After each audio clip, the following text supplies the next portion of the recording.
Bienvenue dans l'émission Questions de femmes, votre émission contemporaine, une émission d'actualité qui va aller toucher à toutes les thématiques qui gravitent autour de l'univers de la femme. Pour cette nouvelle saison, je ne suis pas seule, je suis avec des jeunes femmes qui vont pouvoir échanger avec moi autour de certains sujets qui parleront de spiritualité, de faits de société, de vie de couple aussi. On parlera de relations, d'entrepreneuriat, de nos vies professionnelles, bref, de tout ce qui concerne notre quotidien de femme. Questions de femmes, nouvelle saison, je vous retrouve juste après le jingle.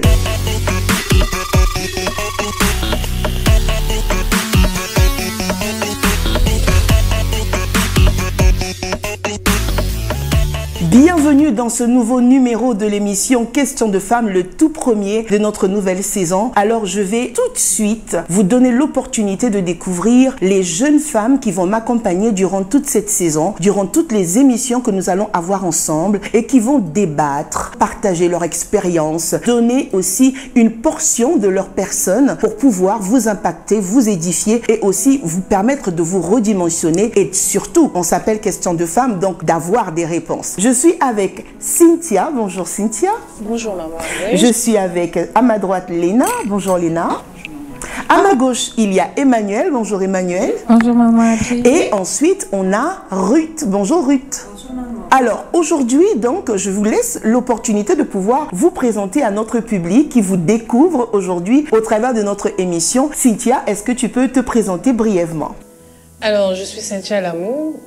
Je suis mariée, j'ai 3 enfants et je suis une jeune entreprenante congolaise. Voilà. Et ensuite, on va demander à Léna donc de se présenter. Je suis Léna Ndinga, je suis femme active et maman de 2 merveilleux enfants. Emmanuel, est-ce que tu peux te présenter au public? Emmanuel Imbou, je suis une jeune femme active également, je suis mariée et je suis professionnelle dans une entreprise de la place. Et enfin, est-ce que tu peux te présenter Ruth au public? Je suis Ruth Daline, femme célibataire entreprenante. J'aime tout ce qui concerne la femme. Elle aime tout ce qui concerne la femme et effectivement ici on va parler de tout ce qui concerne la femme. Alors qu'est-ce que ça vous fait d'être sur ce plateau déjà d'entrée de jeu, Ruth? Je me sens vraiment dans ce que j'aime. J'aime bien quand on parle de la femme, ça me fait du bien. Je tire toujours des leçons et j'ai toujours quelque chose à apporter. Et toi Cynthia? Très honorée d'être là. Je représente certainement une catégorie de femmes et j'espère bien que je saurai répondre à une question posée quelque part dans l'inconnu et que je vais aider une femme quelque part dans le monde. J'y crois fortement. Et toi Léna alors? Très honorée comme mes sœurs qui sont là et je suis contente également de représenter une catégorie de femmes et de montrer que c'est possible de s'épanouir en tant que maman et femme active. Bien intéressant. Et toi alors Emmanuel? Privilégiée d'être là et de pouvoir être une voix des femmes qui me ressemblent et qui pourront s'identifier à ma vie et à mon histoire. Waouh! Ça veut dire qu'ici, on a un bon patchwork, on a un bon panel, une belle brochette de femmes à différents profils qui vont pouvoir justement parler certainement à votre profil de façon spécifique. Exprès, nous nous sommes engagés à ce que chacune d'entre elles ait une particularité, une spécificité qui va vous aider à pouvoir vous identifier. Alors pour cette nouvelle émission, nous avons un thème. Assurément, il va vous parler. Nous allons parler d'avoir une année différente. Comment vivre une année différente? N'est-ce pas qu'on veut vivre une année différente, les filles? On veut toutes vivre une année différente. On le dit souvent, 2023 ne doit pas être comme 2024. Et donc, il est clair que cette année, on veut vivre des choses différentes, mais de façon concrète, de façon factuelle. Comment est-ce qu'on doit faire? Qu'est-ce qu'on doit implémenter pour vivre cette année différente? C'est ce dont nous allons parler aujourd'hui. Quand on parle de vivre une année différente, on parle de vouloir certainement s'accomplir dans différents domaines de sa vie. Mais attendez, chacun de nous a sa définition de l'accomplissement. Quelle est la tienne, Emmanuel? Je vais commencer par ce que ce n'est pas, parce que chacun de nous avons une définition de l'accomplissement. Alors l'accomplissement n'est pas déjà une poursuite dans l'acquisition de biens matériels ou dans un certain statut ou rang social. L'accomplissement, c'est réaliser, c'est se réaliser. L'accomplissement, c'est courir vers un but qui est plus grand que soi et sur lequel tous les jours nous nous alignons afin que celui-ci soit en accord avec ce que nous prenons comme valeur. Alors c'est pour moi la définition de l'accomplissement. J'aime bien quand tu as parlé de en alignement avec ce que nous prenons comme valeur. Cynthia, c'est quoi ta définition à toi de l'accomplissement? Pour moi, l'accomplissement, c'est déjà atteindre un but pour lequel on aspire, atteindre un but plus ambitieux que ce qu'on a déjà réalisé auparavant. Mais c'est aussi commencer quelque chose et arriver au bout. On a certainement des objectifs, des points clés qu'on aimerait atteindre à la fin de l'année. Et une fois, à la fin de 2024, si j'arrive à atteindre ces objectifs-là, je dirais que j'ai accompli quelque chose. Et toi, de façon spécifique, Ruth, pour cette année 2024, quand on arrive à la fin 2024, qu'est-ce qui te ferait te dire à toi que tu t'es accompli? Quand j'aurai atteint mes objectifs pour l'année, je dirais aussi l'accomplissement, c'est le plaisir qu'on ressent à la fin d'un objectif qu'on s'est fixé. Ce sentiment de joie, de paix, de tranquillité. D'être parvenu à quelque chose qui nous tenait à cœur. Et qu'est-ce qui te tient à cœur, toi, cette année? Faire beaucoup de bien autour de moi pour le Seigneur. L'année dernière, c'était vraiment une année très accomplie pour moi parce que en fin d'année, j'étais vraiment reconnaissante à Dieu. J'ai pris la responsabilité sans qu'on me le dise. J'ai payé le loyer au moins de 3 églises. Pour moi, c'était vraiment un accomplissement pour moi. Donc pour cette année, je veux faire plus, faire du bien. Ce serait vraiment un réel accomplissement pour moi cette fin d'année. Ce serait quoi pour toi cette année, Léna? C'est vraiment mettre un équilibre entre ma vie professionnelle et ma vie de mère. Parce que déjà, j'ai passé beaucoup de temps dans le chômage et c'est vraiment une année que je débute de façon professionnelle, que je suis en train d'apprendre beaucoup de choses, de m'étirer dans mon potentiel, dans mes talents. Et ça fait que je suis un peu absente du côté de mes enfants. Mais donc réussir pour moi à la fin de l'année, c'est arriver à pallier toutes ces casquettes-là de ma vie. Mon côté professionnel et mon côté mère. Vous l'aurez compris, chacune de nous a sa définition du mot accomplissement. Et c'est cette définition spécifique qui va justement être votre fil conducteur, votre leitmotiv durant l'année 2024. J'ai entendu beaucoup le mot objectif pendant que vous étiez en train de parler. De façon concrète, une femme qui nous regarde et qui veut définir ses objectifs, comment elle le fait, Emmanuel? Je dirais de premier abord qu'un objectif se définit en fonction d'un domaine. Dans quel domaine tu veux commencer à t'améliorer? Et dans ce cas, il faudra être spécifique. On définit un objectif lorsqu'on a pris le temps de faire le point par rapport à ce domaine, qu'est-ce qui ne va pas et qu'est-ce que j'aimerais améliorer, qu'est-ce que j'aimerais atteindre. Quand on a fait le point,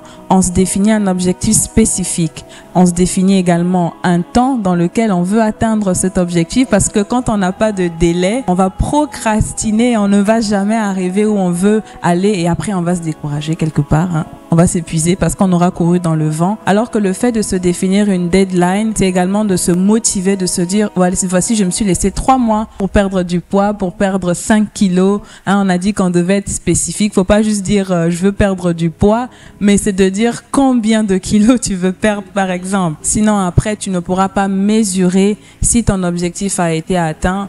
Et voici ce que je répondrais à une personne qui se demande comment je fais pour fixer un objectif pour moi, pour ce mois, pour cette année, pour cette semaine, pour ce trimestre qui arrive à sa fin, par exemple. Elle a résumé, en fait, en gros, la méthode SMART. Un objectif, il doit être spécifique, il doit être mesurable, atteignable, il doit être réaliste, temporel. Vous devez définir un délai pour pouvoir l'atteindre. Souvent, on a des objectifs assez évasifs. Voilà, en fait, au travers des 5 lettres S-M-A-R-T, vous allez pouvoir évaluer si votre objectif est réellement un bon objectif que vous vous êtes fixé ou pas. Maintenant, je me suis fixé des objectifs. Je suis sûre que au début de l'année, on s'en est toutes fixées, du moins je l'espère. Et puis, au courant de l'année, je suis découragée. Alors, à votre avis, quelles sont les sources ou les causes de découragement lorsqu'on s'est fixé des objectifs, Lina? C'est simplement parce que on n'a pas déjà en amont fait une planification. Il faut prendre en compte le temps, il faut prendre en compte ce qui est mesurable, la spécificité de l'objectif. Et donc, le découragement survient au niveau où on s'est donné trop de pression et on s'est mis trop de challenges, trop de défis. C'est à ce moment-là que quand on ne les atteint pas, on se rend pas compte que on a suffisamment les ressources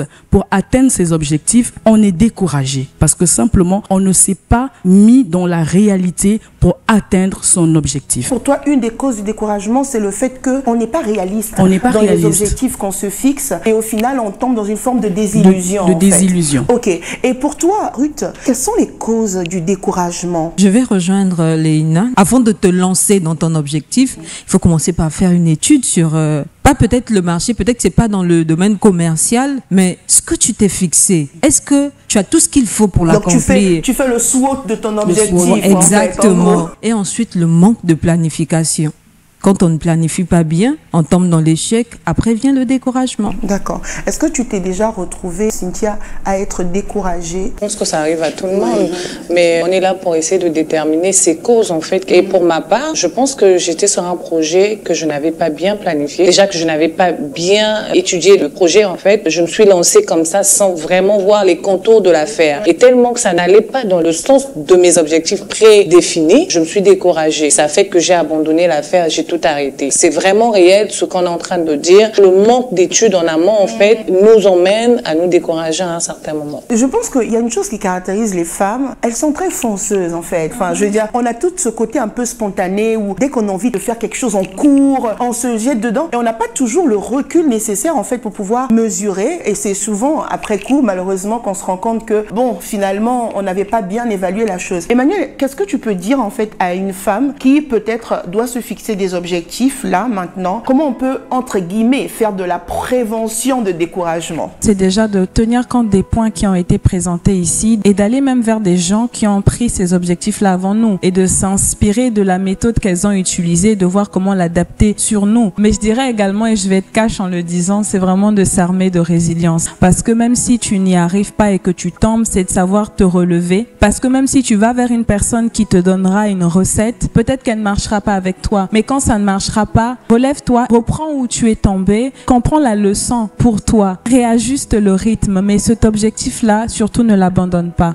Exactement. Cet objectif, ne l'abandonne pas dans quels que soient les objectifs que vous êtes fixés cette année. Si le découragement arrive, et il arrivera, j'ai envie de le dire, parce que c'est humain. Et ici, j'aimerais tout simplement déculpabiliser quelqu'un. Soyons bienveillants avec nous. Il y a des moments où on est au top, il y a des moments où on est au creux de la vague. Et quand on est au creux de la vague, il faut apprendre à laisser couler, tirer les leçons, prendre les ressources qu'il faut pour pouvoir se réajuster, se redimensionner, mais rester bienveillant envers soi. Donc, vous allez vous fixer des objectifs, vous allez avancer avec, et si le découragement arrive ou quand le découragement arrivera, dites-vous que c'est certainement une période qui va passer. Vous allez vous relever et continuer. Le plus important, c'est de continuer. Alors, on va avancer et j'aimerais justement qu'on parle de charge mentale parce que la femme a tellement de choses qu'elle cumule par devers elle en termes de responsabilité, et j'aimerais qu'on parle de charge mentale parce que c'est réel. Quand on parle de la charge mentale pour la femme, tout ce qu'elle a à gérer au quotidien, c'est réel et ça peut être une vraie cause de découragement. Qu'est-ce que vous pensez de la charge mentale? Ruth, qu'est-ce que tu as à dire par rapport à la charge mentale? Je dirais la charge mentale, c'est le fait d'être mentalement épuisé par une considération. Elle peut être professionnelle ou personnelle. Tu considères quelque chose, tu es préoccupé, ça m'arrive. J'ai mal à la tête parce que je tiens. Est-ce que donc pour toi, la charge mentale, ce serait le côté où parfois tu ne t'autorises pas d'échouer? Quand je me dis à tout prix, je dois réussir, à tout prix, je dois faire. Donc, à tout moment, je réfléchis sur la chose. Je peux être sous la douche, je peux être en train de cuisiner, mais ça va me revenir, ça va me revenir. Là, je me retrouve quand même. Là, ça va me revenir. Et à la fin, quand je vais dans mon lit, j'ai mal à la tête parce que j'ai passé tout mon temps à réfléchir sur le sujet. Léna, pour une maman avec 2 enfants, une vie professionnelle, parle-nous de charge mentale. Déjà, la charge mentale, il faut savoir que c'est le fait d'embrasser tout, se sentir indispensable en fait. Et il faut se dire que nous, les femmes africaines, c'est culturel, c'est dans notre éducation. Nous avons été éduqués depuis le bas âge à embrasser et à respecter à la lettre, à vouloir accomplir en fait la perfection, les rôles qui nous sont assignés. Et aussi à être indispensable parce que dans notre culture à nous, dans notre éducation, la maman est celle qui est à tous les niveaux, celle qui remplit toutes ses responsabilités. Et la charge mentale pour une mère qui est en même temps professionnelle et qui en même temps gère ses enfants et qui doit également gérer sa profession, c'est de vouloir accomplir à la perfection tous ses rôles. Mais il faut savoir que à ce moment-là, nous ne pouvons pas tout accomplir à la perfection. Il faut en fait être bienveillant avec soi-même et se dire que nous ne sommes pas indispensables. Ça ne fait rien si on échoue quelque part. Parce que même aussi en parlant d'échouer, ça dépend du regard de celui qui considère que c'est un échec. Cette charge mentale en fait aujourd'hui est une réalité. C'est parce que les femmes considèrent que ne pas être indispensable est une fuite de responsabilité. Mais comme tu dis ne pas accomplir ses rôles à la perfection, moi j'ai envie de dire qui définit les normes de perfection? perfection au final, parce que ce qu'on appelle perfection peut être subjectif d'une personne à une autre. Et moi, je voulais rebondir sur quelque chose parce que une mère, elle a 2 enfants, elle est célibataire. Il y a quelque chose qui guette les mères qui sont célibataires, c'est de vouloir jouer le rôle du père. Parce que justement, le père n'est pas là. Elles veulent faire un rôle de compensation, jouer aussi le rôle de père. Et je pense que là, cette pression-là, c'est une vraie charge mentale sur la mère célibataire. Aujourd'hui, je veux dire simplement à une mère célibataire, l'absence physique du père ne veut pas forcément dire que nous, les mamans, on doit combler ce rôle-là. Parce qu'en réalité, on n'arrivera pas à le combler. Le père a sa spécificité, la maman a sa spécificité. C'est vrai que dans les faits, on est parfois emmené à jouer les 2 rôles. Mais réservons-nous de jouer le rôle de père, focalisons-nous sur le rôle de la maman. Parce qu'en voulant associer les 2 rôles, il arrive aussi que nous perdons notre féminité. Ah, ça c'est fort ce que tu es en train de dire. Il arrive que nous basculons dans la masculinité. Et à ce moment-là, on s'oublie tellement. Et le rendu, c'est qu'on ne bénéficie pas à nos enfants ce côté mère. La confusion même dans l'esprit de l'enfant. Alors, soufflons. Oui, soufflant, soufflant, respirant, d'accord? Parce qu'on se met tellement de pression. Il y a une femme qui est en train de nous suivre actuellement. Tu te mets certainement beaucoup de pression. Je dois faire ci, je dois être une bonne mère, je dois être une bonne épouse, je dois remplir toutes les cases. On a juste envie de te dire aujourd'hui, tu n'es pas obligé de remplir toutes les cases. Souffle. Est-ce qu'on peut souffler un peu? Ça fait du bien. Ça fait un grand bien. On a tellement de pression sur nous au niveau de la profession, au niveau de la famille. Mais à tous les niveaux, on a de la pression. J'ai envie de dire, laissez-nous respirer. Il faut le souligner, nous-mêmes aussi, on se met de la pression. Parce qu'il y a la pression extérieure, mais il y a aussi la pression qu'on se met à soi-même. Mais souvent, la pression qu'on se met à soi-même, c'est par rapport au regard des autres, effectivement. On veut vivre une année différente. On va s'inscrire dans une dynamique de liberté. Tu es libre d'être toi, de faire des erreurs, de pouvoir ou de ne pas pouvoir. Aujourd'hui, ça peut aller. Demain, ça va moins bien. Tu n'as rien à prouver à personne. Tu es une femme, tu es toi. Sois libre des hauts, des bas, sois libre tout simplement. La charge mentale sur la femme, quel que soit son environnement, il y aura des dommages collatéraux en fait, que ce soit en milieu professionnel, dans ton foyer, quand tu as un burn-out, ton mari, tes enfants prennent cher. En entreprise, tu es entrepreneur, toutes les personnes qui travaillent avec toi de façon directe ou indirecte prennent cher. Oui, vas-y. Toi, femme qui nous suit, peut-être subis en ce moment la charge mentale, je te demande de lâcher prise. Il faut te dire que ça peut ou ne pas réussir, aussi ça peut retarder. Il faut savoir léguer des tâches. Rends tes enfants responsables. Rends ton mari responsable. Parce qu'après, on accumule trop de choses et après, on s'épuise. Moi, j'aimerais rebondir pour la femme parce que je sais que c'est une évidence. La conséquence directe même de la charge mentale peut être l'échec en fait.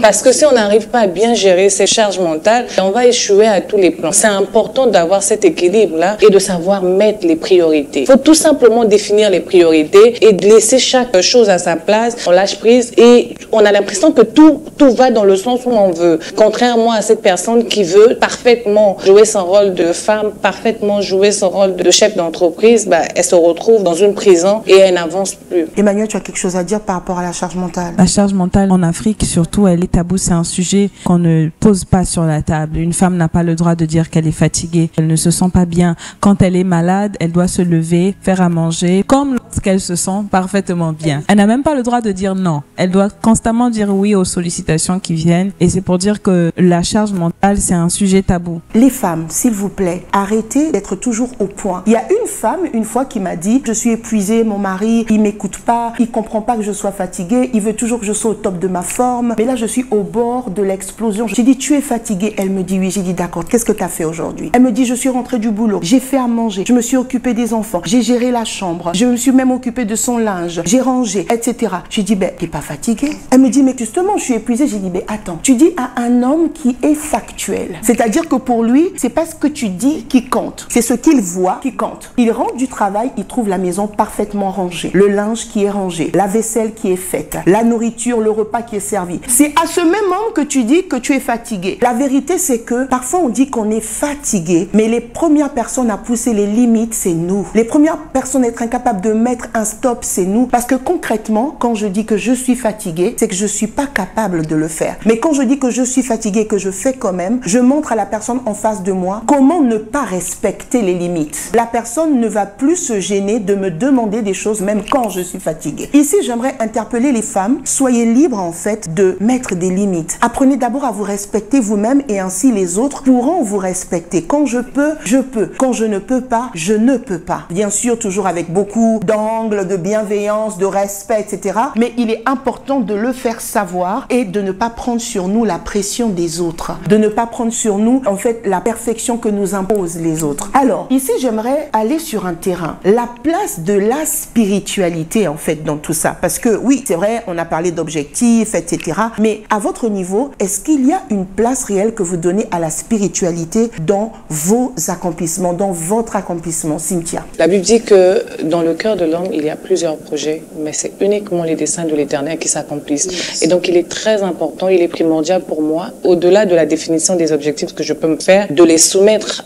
au Seigneur, afin qu'au bout de l'année, que ce que moi j'appellerais accomplissement rentre dans le plan de Dieu dans ma vie. Parce que je sais que je suis consciente que Dieu a un plan pour moi, Dieu a un plan pour mon entreprise, Dieu a un plan pour mon foyer, et donc je veux demeurer, marcher, avancer dans le plan de Dieu. Donc il est important pour moi d'aller vers mon Créateur, de soumettre ce que j'ai planifié, afin que uniquement ces plans puissent s'accomplir. Et que j'ai aussi qui mettent en moi ce discernement de déceler que là, je suis réellement dans le plan de Dieu, parce que ce que j'aurais prévu pour éviter de tomber inutilement dans le découragement, j'ai cette conscience de la chose, parce que l'échec peut être dans le plan de Dieu. Donc il est important d'aller vers Dieu, d'aller au pied du Maître, de chercher à avoir certaines révélations par rapport à ce qu'on s'est fixé au début de l'année. Est-ce que l'une de vous veut rajouter quelque chose par rapport à ça? Oui, par rapport à ce que Cynthia est en train de dire, moi je veux rajouter quelque chose personnellement. La spiritualité englobe en fait notre vie. Il n'y a pas de vie sans spiritualité, il n'y a pas d'avancement sans le plan de Dieu. Au début, quand j'ai dit que mon objectif personnel de cette année, c'est mettre un équilibre entre ma vie professionnelle et ma vie de mère, c'est simplement de dire que le travail, c'est Dieu qui me l'a donné. C'est lui qui a permis que je puisse avoir ce travail. Les enfants également, rechercher cet équilibre, en fait, c'est prendre soin de ce que Dieu m'a donné. Donc, pour atteindre cet parfait équilibre,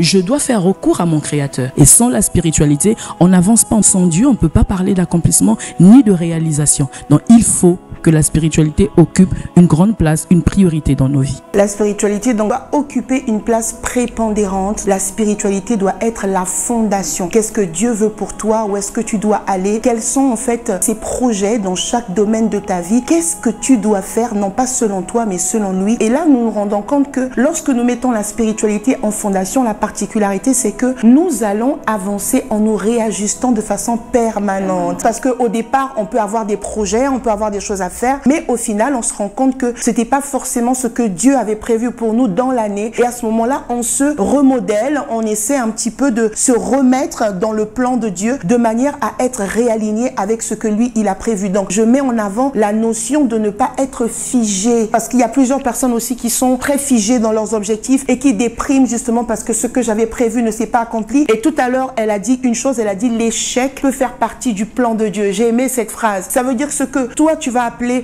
ah, c'était un échec. Dieu l'avait prévu pour toi dans son plan pour pouvoir te réajuster, te redimensionner, pour pouvoir peut-être encore rajouter quelque chose à ta personne qui va te perfectionner. Voilà. Je sais pas, Emmanuel apparemment a quelque chose à nous dire par rapport à ce point. Oui, je suis d'accord avec le fait que l'échec fasse partie du plan de Dieu et que ce que nous appelons échec peut être une belle opportunité pour nous de nous redimensionner, de nous repositionner. Et pour parler de la place de Dieu dans notre définition de l'accomplissement et même dans la marche vers l'accomplissement, on a cette mentalité, nous Africains, d'approcher la spiritualité comme lorsqu'on va consulter un féticheur. On va pas définir nos objectifs et utiliser Dieu pour que nos objectifs fonctionnent. J'aime bien. Oui, parce que en tant qu'Africain, on sait un peu ce que c'est que d'utiliser telle poudre, tel objet pour que mon restaurant marche, pour que mon mariage soit stable, ou même pour me marier, je vais aller consulter tel esprit qui va me donner des orientations ou qui va me permettre d'atteindre mes objectifs. Donc la spiritualité n'est pas quelque chose qu'on va utiliser, on va pas forcer Dieu à aller dans notre sens, mais on va plutôt approcher la spiritualité comme reconnaissant que c'est nous qui entrons dans le plan et pas nous qui faisons entrer Dieu dans notre plan. J'aime ça, j'aime ça. C'est ce que je tenais à préciser. Et justement, c'est sur cette note que nous allons clôturer l'émission d'aujourd'hui. Vous vous êtes rendu compte que nous avons commencé à parler d'abord d'accomplissement, votre définition individuelle de l'accomplissement. Ensuite, on a parlé d'objectifs par domaine de vie. Comment est-ce que nous devons planifier, définir nos objectifs? On est allé toucher un petit peu le découragement. Qu'est-ce qui fait que nous puissions être découragés? On a parlé énormément de la charge mentale et je suis sûre que chacune de nous s'est retrouvée. Et on est arrivé au niveau de la spiritualité. Et vous allez vous rendre compte qu'on a terminé avec le plus important. Pourquoi? Parce que le cheminement que nous avons pris pour cette émission, c'est exactement la manière dont chacun ou la plupart des personnes fonctionnent au quotidien. On fait des objectifs, on planifie, on fonce droit dans tout ce qu'on doit faire, etc. Et on met Dieu en dernier. Et en général, c'est quand ça capote qu'on cherche Dieu. C'est quand les choses commencent à s'écrouler qu'on cherche Dieu. Et on a fini avec la spiritualité pour dire qu'en fait, la spiritualité, c'est ce qu'on doit mettre en premier. Donc, s'il fallait refaire l'émission, on commencerait par la spiritualité. Et à partir de cette spiritualité, on va définir les objectifs selon Dieu. On va définir notre vision de l'accomplissement selon Dieu. Lorsqu'on est découragé, on va s'appuyer sur Dieu. Lorsqu'on a un problème de charge mentale, on va se référer à Dieu. Et au fur et à mesure, on va se rendre compte qu'on aura une année différente. Le cheminement de l'émission a été exactement la chose que vous ne devez absolument pas faire. Nous mettons Dieu en premier et le reste va suivre. Merci pour ce premier numéro. Merci Léna. Merci Cynthia. Merci à toi Ruth. Merci Emmanuel. Et on se retrouve pour le prochain numéro de l'émission Questions de femmes. À bientôt.